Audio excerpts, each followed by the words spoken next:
నమస్తే. మాదిగలకి ఉన్న 3 రిజర్వేషన్ స్థానాల్లో ఎంపీ స్థానాల్లో 2 సీట్లు ఖచ్చితంగా కేటాయించాల్సిందే. కాంగ్రెస్ పార్టీ మోసం చేసింది మాదిగలని, మా జాతికి అవమానం చేస్తారా అని మౌత్కుపల్లి నరసింహులు గారు తన నివాసంలో దీక్ష చేస్తున్నారు. ఆయన ఇంట్లో మనం ఉన్నాం. సో ఈ సందర్భంలో చాలామంది మాదిగ సామాజిక వర్గానికి చెందిన నేతలంతా ఆయన నివాసానికి చేరుకుంటున్నారు. నా ముందు కొంతమంది పెద్దపల్లికి చెందిన నాయకులు ఉన్నారు. రాధికా రామిళ్ళ గారు అండ్ మిగతా ఈ జాతుల తరపున కొట్లాడుతున్న నాయకులు, సంఘాల నాయకులు కొంతమంది మనకు కనిపిస్తాం. ఒకసారి మనం వాళ్ళతో మాట్లాడదాం, డిస్కస్ చేద్దాం ఏం జరుగుతున్నది అన్నది. నమస్తే అండి, మీరు కూడా కాంగ్రెస్ పార్టీ నాయకురాలే. చెన్నూరు టికెట్ మీరు ఆశించారు, సరే మీకు రాలేదు. సో ఎందుకు మీరు ఇప్పుడు అవుట్రైట్గా ఓడించమని అడుగుతున్నారా, లేకపోతే ఇంకా మీకేమన్నా ఇంకా టికెట్ ఇచ్చే అవకాశం ఉందన్న ఏమైనా ఆశలు కలుగుతున్నాయా? ఎందుకు ఈ సిచ్యువేషన్ వచ్చిందని మీరు అనుకుంటున్నారు? ఓడించే ఉద్దేశం అయితే మాకు లేదండి, గెలిపించాలని అనుకుంటున్నాము. కాకపోతే ఏంటనంటే ఏ జాతి అయితే చట్టసభల్లో తమ ఉనికిని కోల్పోతుందో అది జీవోత్సవంతో సమానం అని అంటారు. అటువంటిప్పుడు ఈరోజు చట్టసభల్లో మమ్మల్ని లేకుండా తుడిచిపెట్టేసేసి మీకు అటెండర్ జాబులు మీకోసమే రిజర్వ్ చేశాను, ప్యూన్ జాబులు మీకోసమే రిజర్వ్ చేశాను, it doesn't make any sense actually. Compulsory చట్టసభల్లో ఈరోజు మేము ఉండాలని ఇన్ని రోజులు కొట్లాడినాము. తెలంగాణ మూమెంట్లో ఎక్కువగా పోరాటం చేసింది మాదిగ జాతి వాళ్ళే. ఈరోజు ప్రతి మూమెంట్లో ఈవెన్ కోవిడ్ టైంలో కూడా చాలా అంత రెవల్యూషన్ తీసుకొని వచ్చాము. ఒక కోవిడ్ టైంలో కానీ ఒక డిజాస్టర్ టైంలో కూడా ఆయన లేకుండా, మొత్తం మంచిర్యాలంతా మునిగిపోయిన టైంలో కూడా ఆయన ఎక్కడ కూడా ఆయన అవైలబిలిటీ లేకుండా ఓన్లీ టికెట్ టైంలో మాత్రం నా ఫ్యామిలీని ఖాందాన్ని వేసుకొని ఏ మేరా అనుకుంటా వచ్చేయడం.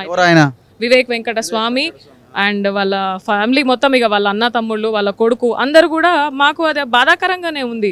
ఎందుకు అని అంటే జస్ట్ ఇది కార్పొరేట్ పాలిటిక్స్ కాదు.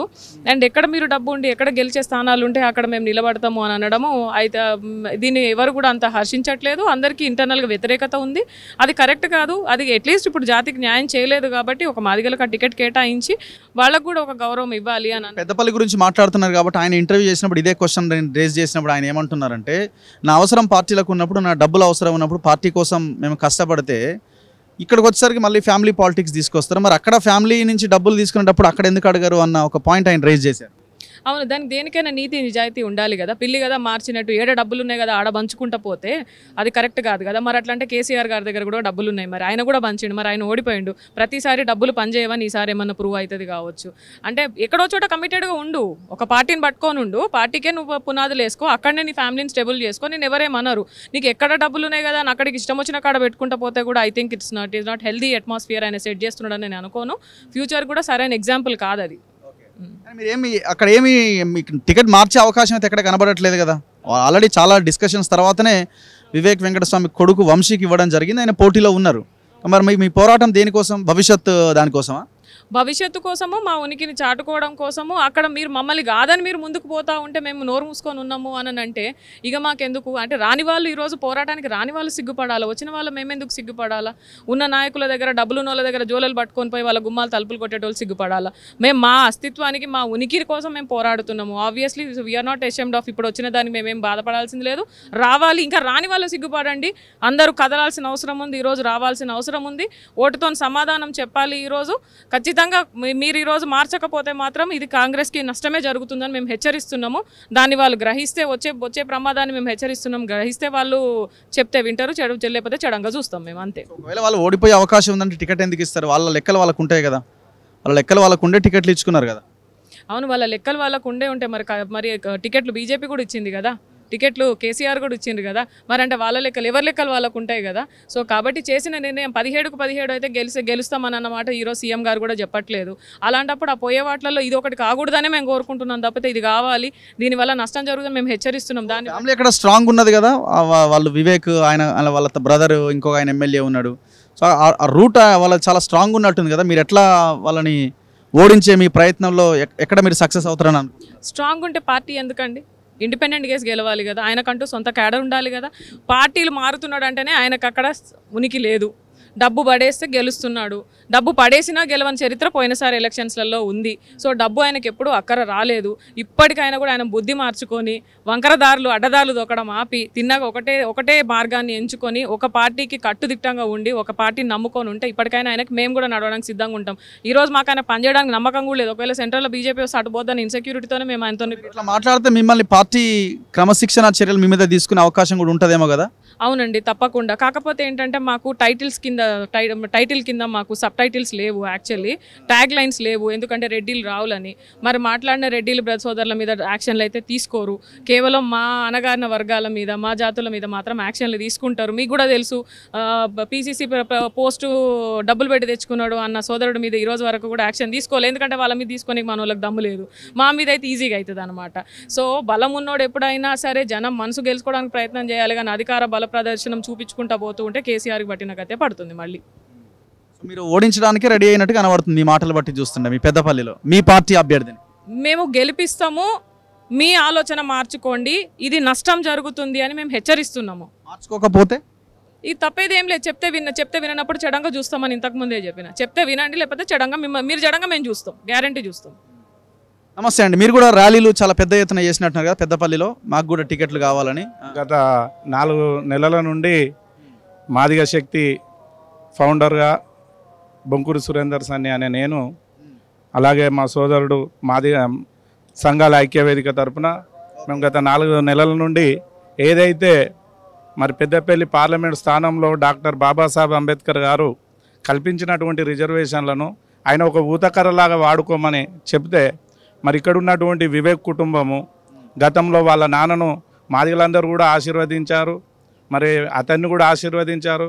ఏదైతే అప్పుడు ఉన్నటువంటి సిద్ధాంతపరంగా కావచ్చు, మాదిగల ఐక్యత కావచ్చు, మరి ఎస్సీ ఎస్టీ బీసీ మైనార్టీల ఐక్యత వర్ధిల్లాలనే నినాదంతో పోతున్నటువంటి మాదిగలు, సరే మా సోదరుడు మా తండ్రి లాంటి వాళ్ళని మరి మేము హక్కున చేర్చుకున్న పరిస్థితులు ఉంటే వాళ్ళు ఏదైతే మరి పెద్దపల్లి పార్లమెంట్ స్థానం నుండి గెలుపొందిన తర్వాత వాళ్ళు అంచెలంచెలుగా ఎదిగి కోట్లాది రూపాయలు సంపాదించుకొని మరి పెద్దపల్లి పార్లమెంటు పరిధిలో ఉన్నటువంటి యువతకు కానీ, మరి అక్కడ ఉన్నటువంటి దళిత వర్గాలకు కానీ, అణగారిన వర్గాలకు కానీ ఎలాంటి న్యాయం చేయకపోగా ఇతర రాష్ట్రాలలో ఫ్యాక్టరీలను ఏర్పాటు చేసుకొని మరి ఎప్పటికప్పుడు వాళ్ళు అధికారం కొరకు ఉవ్విళ్ళూరుతూ ఒకరోజు కాంగ్రెస్ పార్టీ అని, ఒకరోజు బీఆర్ఎస్ అని, ఒకరోజు మీకు టికెట్ రాలేదు మీ జాతికి అని కోపమా, లేకపోతే వివేక్ మీద కోపమా? మీకు మా జాతికి టికెట్ రాలేదనే కోపం అనేది కాదు. ఏదైతే మేము మా సోదరులాగానే ఇప్పటికీ మేము వారి కుటుంబం అంటే కాకా కుటుంబం అంటే మాకు గౌరవము. మేము అనేది ఏంటిదంటే మరి వినోద్ గారికి బెల్లంపల్లి టికెట్ వచ్చింది, మరి వివేక్ గారికి 3-4 రోజుల ముందు వచ్చినా కూడా చెన్నూరు టికెట్ ఇవ్వడం జరిగింది. అక్కడున్న మా మాదిగ సోదరులందరూ కూడా వారి గెలుపులో మరి పాలు పంచుకొని గెలిపించారు కదా. మరి అలాంటి మాదిగ జాతిని నిర్వీర్యం చేసే విధంగా గత 4 నెలల నుండి మేము అక్కడ పోరాటాలు చేస్తుంటే, మరి ఈసారి ఒక మాదిగ జాతి బిడ్డకు మేము టికెట్ ఇచ్చే విధంగా మరి మేము కూడా సహాయ సహకారాలు అందిస్తామని అతను ఎందుకు చెప్పడం లేదు? మరి అతను ఒక రిజర్వేషన్ నుండి వచ్చినటువంటి వాడే అయితే, అంబేద్కర్ ఆశయాలను పుణికిపుచ్చుకున్న వాడే అయితే, మరి కాకా వెంకటస్వామి ఆశయాలను పుణికిపుచ్చుకున్న వాడే అయితే, మరి ఎందుకు మరి మాదిగ బిడ్డలకు మేము ఈసారి వదిలిపెడతాము?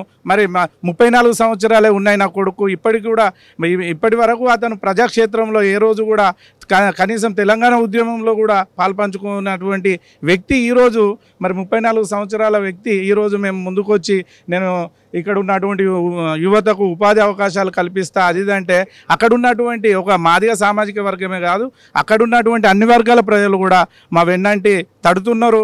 మీరు అడిగేది న్యాయమైన కోరిక, న్యాయమైన మీ వాట కొరకే. మీరు నియోజకవర్గాల నుంచి వచ్చిన వాళ్ళు ఉన్నారు, మీరు పెద్దపల్లేనా? మీరు ఏ నియోజకవర్గం? Osmania university campus. మీరు ఓన్లీ పెద్దపల్లి గురించి మాట్లాడాలనుకుంటారా? మిగతా మొత్తం తెలంగాణ రాష్ట్రం గురించే మాట్లాడాలనుకుంటున్నాం ఉస్మానియా యూనివర్సిటీ నుండి. సో నా పేరు తాల్లాజే, రీసెర్చ్ స్కాలర్, ఉస్మానియా యూనివర్సిటీ, సామాజిక తెలంగాణ స్టూడెంట్స్ అసోసియేషన్ రాష్ట్ర అధ్యక్షుడిని. సో ఇప్పుడు తెలంగాణ రాష్ట్రంలో కేసీఆర్ ప్రభుత్వం పోయి మళ్ళీ కాంగ్రెస్ ప్రభుత్వం వచ్చిన తర్వాత జరిగేటువంటి పరిణామాలు చూస్తే మళ్ళీ కేసీఆర్ ఫాలో అయిన స్ట్రాటజీనే మరి కాంగ్రెస్ ప్రభుత్వం అమలు చేస్తుందా అనేది మాకు డౌట్గా ఉంది. ఎందుకంటే ఇంత పెద్ద నిరుద్యోగ సమస్య, సామాజిక వర్గాల వారిగా ఇవన్నీ ఉన్నటువంటి సమస్యలను పక్కకు పెట్టి మళ్ళీ కేసీఆర్ స్ట్రాటజీని అమలు అంటే ఆయనను వ్యతిరేకించే కదా మేము కాంగ్రెస్ ప్రభుత్వాన్ని తీసుకొచ్చి అమలు చేస్తున్నాడు. అంటే ఇప్పుడు సామాజిక వర్గాల వారిగా మొత్తానికి చూసుకుంటే కార్పొరేషన్ పదవులు కావచ్చు, కొన్ని ముఖ్యమైన సలహాదారు పదవులు కావచ్చు, ఆ సెక్రటరియట్లో ఉన్నటువంటి పెద్ద పెద్ద పోస్టులు కావచ్చు, ఇవన్నీ కూడా రెడ్డిలకు కీ పొజిషన్లో టీఎస్పీసీ చైర్మన్ కావచ్చు, ఇవన్నీ కూడా రెడ్డిలకు కేటాయించడము, సామాజిక వర్గాల కార్పొరేషన్ పదవులు కూడా ఒక కులానికి మాత్రమే పరిమితమై ఉన్నాయి. అంటే కేసీఆర్ కూడా ఈ తెలంగాణ రాష్ట్రంలో ఉన్న విలమలనే కాకుండా బీహార్ నుండి కూడా ఆ క్లాన్ మొత్తం తీసుకొచ్చి ఇక్కడ తెలంగాణ రాష్ట్రంలో అమలు చేశాడు. మరి రేవంత్ రెడ్డి మేనిఫెస్టోలో మొత్తం తెలంగాణ ఉద్యమ అంశాలన్నీ మొత్తం కూడా పొందుపరచడం జరిగింది, కానీ అమలు చేసడం వల్ల మాత్రం రెడ్డి పాలన అమలు చేస్తున్నాడు అనేది మాకు అనిపిస్తుంది. కాబట్టి ఇది మంచి పద్ధతి కాదు. ఎందుకంటే తెలంగాణ ఆశయాలు కేసీఆర్తో నెరవేరలేదు కాబట్టి, కాంగ్రెస్ ప్రభుత్వం ఇచ్చింది కాబట్టి తెలంగాణ సోనియా గాంధీ, రాహుల్ గాంధీ, మరి రేవంత్ రెడ్డి ఊరికే పొద్దున్న లేస్తే కేసీఆర్ని తిడుతుండు కాబట్టి మా సమస్యలు పట్టించుకుంటాడని చెప్పేసి తెలంగాణ ప్రజలు కాంగ్రెస్ ప్రభుత్వాన్ని తీసుకురావడం జరిగింది. కానీ ఇప్పుడు తెలంగాణ ఉద్యమంలో మొదటి భాగంగా స్థానంలో ఉన్నటువంటి మాదిగలు మొత్తం కూడా ఈరోజు తెలంగాణ రాష్ట్రం వచ్చిన తర్వాత 75 సంవత్సరాల స్వతంత్రంలోకి వెనక్కిపోయినట్టు అనిపిస్తుంది మొత్తం కూడా. అంటే అంత అభివృద్ధికి నోచుకోలేకుండా పోతున్నారు. కాబట్టి ఇది ఖచ్చితంగా ప్రభుత్వ పెద్దలు కాంగ్రెస్ వాళ్ళు అంటే ఇప్పుడు బహుజన రాజ్యాధికారం అని చెప్పేసి మాదిగలు తిరుగుతున్నారని చెప్పేసి ఎస్సీ ఎస్టీ బీసీ వర్గాలని చెప్పేసి వీళ్ళని దూరం పెడుతున్నారా, లేకపోతే కొంతమందిని బూచిగా చూపించి కొన్ని దళిత సంఘాలు కొన్ని పార్టీలకు మీరు మద్దతు తెలియజేస్తున్నారని చెప్పేసి మా ఓటు బ్యాంక్ ఎంత మరి అంటే మొత్తానికైతే ఇప్పుడు కేసీఆర్ ప్రభుత్వానికి వ్యతిరేకంగానే మాదిగలందరూ ఏకమై, పోయినసారి మాదిగలకు ప్రాతినిధ్యం లేదు, ఆ ప్రాతినిధ్యం లేదనే కోపంతోనే కాంగ్రెస్ ప్రభుత్వాన్ని గెలిపించుకోవడం జరిగింది. సో వేరే పోస్టులు ఇచ్చే అవకాశం ఉందని చెప్తున్నారు కదా, ఎందుకు మీరు వ్యతిరేకిస్తున్నారు? దీంతో అయిపోలేదని అంటున్నారు కదా. ఇంకేం మిగిలి ఉన్నాయని, ఇప్పటికీ ఎంపీగా అయిపోయి ఎమ్మెల్యే అయిపోయి ఇప్పుడు నెక్స్ట్ ఏమున్నాయని మనకి ఇంకా ఇచ్చడానికి అవకాశం ఉన్నాయి. ఉన్న వాటికే ఇవ్వమని పోట్లాడుతుంటే ఇవ్వట్లేదే, ఇంకా వేరే ఉన్నాయని మీరు ఎట్లా అంటున్నారు?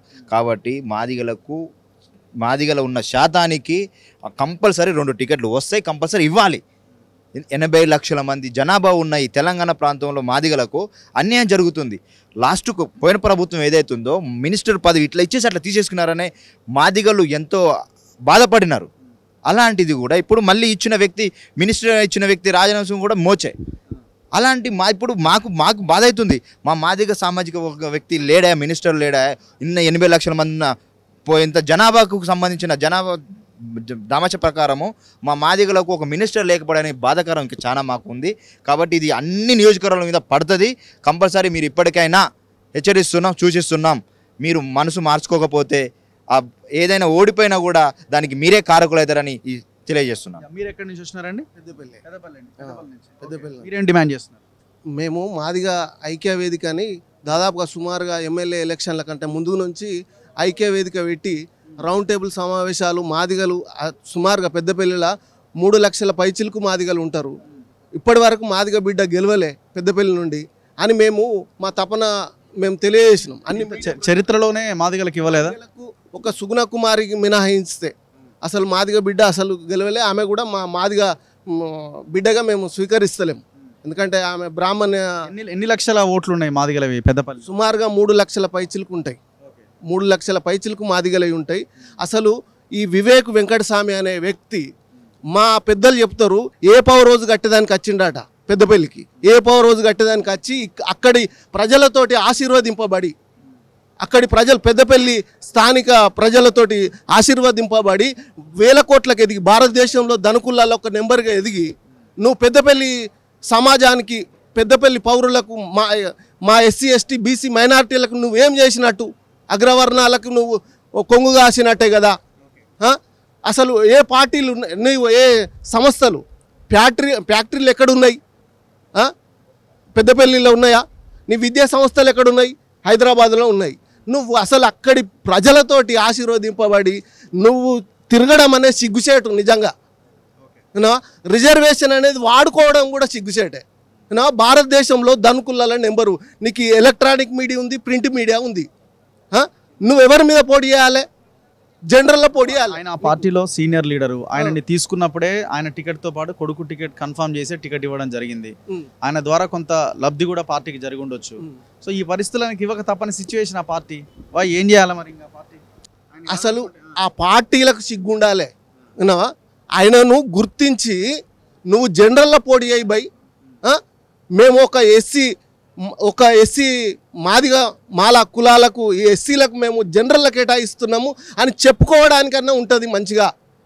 నువ్వు జనరల్లో పోటీ చేసేదానికి సిద్ధపడాలి తప్ప కానీ వచ్చి మా జోలె సంచులు, మా బుచ్చగాలం ఏమంటే మా జోలె సంచులు గుంజుకునే విధంగా నువ్వు వ్యవహరించడం ఇది మంచిది కాదు. నిజంగా సిగ్గుచేటు. నువ్వు రిజర్వేషన్ అనేది నువ్వు ఎలిజిబుల్ కాదు. ఇప్పుడు నీ కొడుకు, నీ తండ్రి 70 ఏళ్ళ నుంచి రిజర్వేషన్ వర్తించుతాడు, నీ కొడుకులకు వర్తిస్తుంది. ఇప్పుడు మనకి కావాలని అంటారు. మీ వంశం అంతా రిజర్వేషన్ కోసం మేము పుట్టాలే. వెంకటస్వామి వారసులంతా రిజర్వేషన్ కోసం పుడతారు. మీకు ఇంట్లోకి వచ్చే వాళ్ళు మాత్రం ఓసీలు కావాలి. You know thank you very much. So ఇది వీళ్ళు చేస్తున్న డిమాండ్. ఖచ్చితంగా పెద్దపల్లె కాదు, మిగతా 2 నియోజకవర్గాల్లో మొత్తం 3 రిజర్వ్డ్ నియోజకవర్గాలు ఉన్నాయి. అందులో 2 సీట్లు ఏవి ఇస్తారో చెప్పండి. ఆ రెండింటిలో ఖచ్చితంగా మాదిగలకు ఇవ్వాల్సిందే. ఇచ్చేదాకా పోరాటం ఆగదు. ఒకవేళ కనుక మీరు ఇవ్వకపోతే నష్టం తప్పదు. ఆ నష్టం జరిగే విధంగా కూడా మేము ప్రయత్నిస్తామనే విధంగా వాళ్ళ వ్యాఖ్యలు కనబడతా ఉన్నాయి. చూద్దాం కాంగ్రెస్ పార్టీ ఏమైనా ఈ వైఖరిని మార్చుకుంటుందా? ఒకవేళ మార్చుకోకపోతే రిజల్ట్ ఎట్లా ఉంటుంది? చూస్తూనే ఉండండి మన తొలి వెలుగు.